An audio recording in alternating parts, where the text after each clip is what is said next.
Sudah bergabung semua? Sudah, Bu. Jika sudah bergabung semua, bisa kita mulai ya.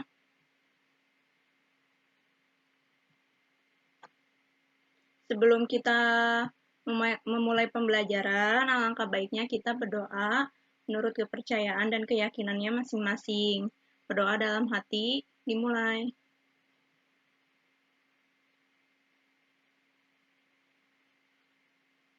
Berdoa selesai. Ibu absen dulu ya. Apakah ada yang belum hadir?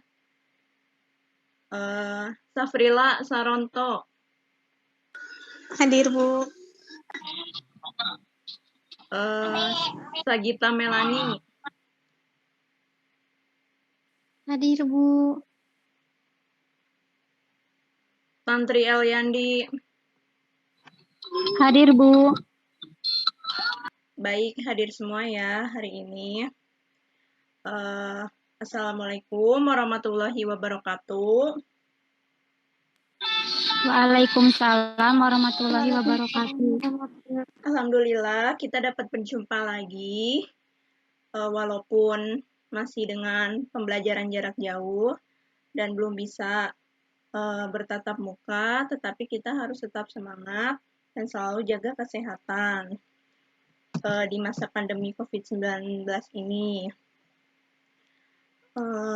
Hari ini kita akan belajar tentang indikator ancaman terhadap negara dan upaya penyelesaiannya di bidang ideologi, politik, ekonomi, sosial budaya, dan pertahanan keamanan. Baik, Ibu akan share materi melalui PowerPoint.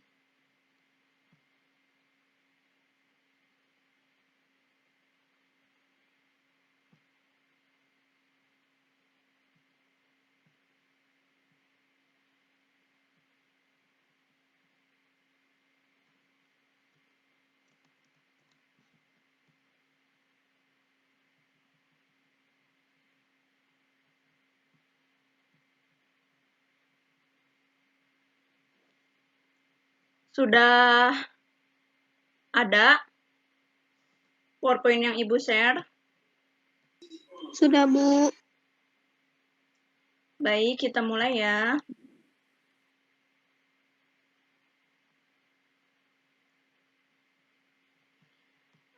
Hari ini kita akan belajar mengenai indikator ancaman terhadap negara dan upaya penyelesaiannya di bidang ideologi, ekonomi, sosial budaya, pertahanan, dan keamanan.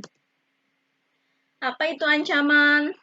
Ancaman adalah setiap usaha dan kegiatan dalam negeri yang dinilai membahayakan kedaulatan negara, keutuhan wilayah negara, dan keselamatan segenap bangsa.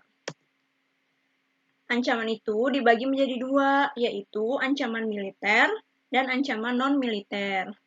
Ancaman militer itu adalah ancaman yang menggunakan kekuatan bersenjata yang terorganisasi yang dinilai mempunyai kemampuan yang membahayakan kedaulatan negara, keutuhan negara, dan keselamatan segenap bangsa.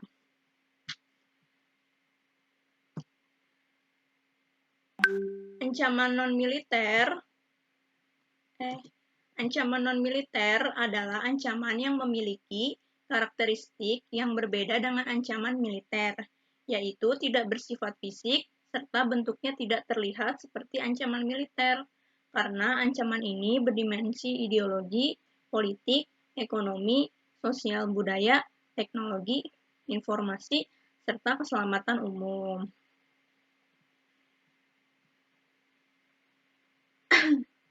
Selanjutnya, di sini ada bidang ideologi. Yang pertama, Ibu jelaskan dulu, ancaman ideologi adalah segala bentuk ancaman yang dapat mengganggu ketahanan dalam tatanan pemikiran seperti perang ideologi, arus globalisasi, kepentingan politik baik berasal dari dalam maupun luar negeri. ini adalah contoh ancaman. Gambar tersebut adalah contoh ancaman di bidang ideologi seperti sosialisme, komunisme, liberalisme, dan kapitalisme. Nah, upaya penyelesaiannya di bidang ideologi yaitu menyebarkan wawasan kebangsaan dan implementasi butir-butir Pancasila dalam rangka melestarikan dan menanamkan kesetiaan ideologi bangsa. Yang kedua, jangan mudah terpengaruh oleh pemikiran-pemikiran orang Barat yang berbeda ideologinya dengan kita karena etika dan moral bangsa kita berbeda. Yang ketiga, menyeleksi media massa dan partai politik. Yang kedua, ada bidang politik. Ancaman di bidang politik dapat bersumber dari luar negeri maupun dalam negeri. Dari luar negeri, ancaman di bidang politik dilakukan oleh suatu negara dengan melakukan tekanan politik terhadap Indonesia. Nah, ini gambar di sampingnya adalah contoh ancaman di bidang politik seperti terorisme dan korupsi.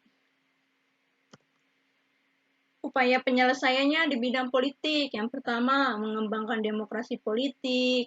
Yang kedua, mengaktifkan masyarakat sipil dalam arena politik. Yang ketiga, memperkuat kepercayaan masyarakat dengan cara menegakkan pemerintahan yang bersih dan berwibawa. Yang keempat, memperkuat posisi Indonesia dalam kancah politik internasional. Yang kelima, mengembangkan sistem politik nasional yang berkedudukan rakyat demokratis dan terbuka. Yang ketiga, ada bidang ekonomi. Ancaman ekonomi adalah setiap usaha dan kegiatan, baik itu yang berasal dari luar maupun dalam negeri, yang dinilai mengancam dan membahayakan keamanan finansial, serta pertumbuhan ekonomi nasional bangsa Indonesia. Nah, ini adalah contoh ancaman di bidang ekonomi, seperti banyaknya barang-barang impor yang masuk ke dalam Indonesia. Upaya penyelesaiannya di bidang ekonomi seperti menekan tingkat pengangguran, mengatasi masalah inflasi, mengatasi masalah infrastruktur, mengatasi permasalahan ketergantungan impor, mengatasi masalah utang dengan negara lain, dan mengatasi masalah korupsi. Nah, ini contoh gambarnya. Di sini ada contoh gambar menekan tingkat pengangguran. Yang nomor 4 ada bidang sosial budaya. Nah, di bidang sosial budaya ini dibagi menjadi dua, yaitu ancaman dari luar maupun ancaman dari dalam negeri. Nah, ancaman dari luar negeri contohnya seperti maraknya gaya kebudayaan Indonesia yang luntur, ya. Terus ancaman dari dalam negeri seperti adanya terorisme. Terus upaya penyelesaian di bidang sosial budaya. Yang pertama, penguasaan ilmu pengetahuan dan teknologi yang diimbangi dengan penguatan iman dan takwa. Yang kedua, penguatan tentang budaya dan wawasan Nusantara melalui pendidikan formal. Yang ketiga, meningkatkan rasa nasionalisme dan menguatkan konsep Bhinneka Tunggal Ika. Dan yang terakhir, melakukan penyaringan budaya dengan menggunakan nilai-nilai yang terkandung dalam Pancasila. Selanjutnya, di bidang pertahanan dan keamanan. Upaya mengatasi ancaman di bidang pertahanan dan keamanan tidak menjadi tanggung jawab aparat keamanan, tetapi merupakan tanggung jawab seluruh warga negara Indonesia. Untuk mengatasi ancaman, militer Indonesia menggunakan sistem pertahanan bersifat semesta. Menurut Undang-Undang Republik Indonesia Nomor 23 Tahun 2019, sistem pertahanan bersifat semesta melibatkan seluruh sumber daya nasional, dipersiapkan secara dini oleh pemerintah untuk menegakkan kedaulatan negara, menjaga keutuhan wilayah, dan keselamatan segenap bangsa dari segala bentuk ancaman. Nah, jadi kesimpulannya, ancaman merupakan setiap kegiatan atau usaha, baik dalam negeri maupun di luar negeri, yang dinilai dapat membahayakan kedaulatan